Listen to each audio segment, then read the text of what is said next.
मो ना Narayan Nagar Lions Club president Lions Club रो इंस्टॉलेशन सेरेमनी इंस्टॉलेशन सेरेमनी माने गोटे लायंस प्रेसिडेंट रो कार्यकाल वर्षे रही वर्षे पर अन्य प्रेसिडेंट ताके नुआ कर इंस्टॉलेशन करा नॉमिनेशन कमिटी जेनटा हमर बना हेला से माने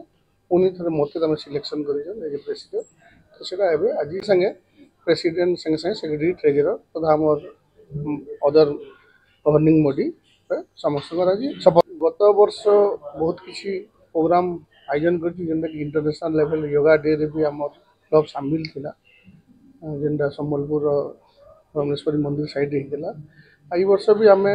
से टाइप अनेक प्रोग्राम योजना रखीचु किंतु केते सक्सेस बा काना हो सेटा भगवान किछिटा प्रोजेक्ट तो फिक्स्ड अछि गोटे आई चेकअप के हेल्थ कैंप आ गोटे डेंटल क्लिनिक ये तीन हेल्थ रिलेटेड तो फिक्स अच्छे तार बाहर हमको शीतल षष्ठी फूड डिस्ट्रीब्यूशन यहाँ फिक्स अच्छे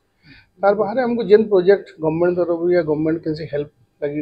आम से जगह गवर्नमेंट सहयोग करवार सब ठिया नुआ टीम रु बहुत आशा रखीचे जेन टीम मोर थे से पीएचटी मोर कंटिन्यू कर मेम्बर नुआ निया है मुझे भावुँ गत थर आम जहाँ कर बहुत अधिका करवार लगी चिंता कर।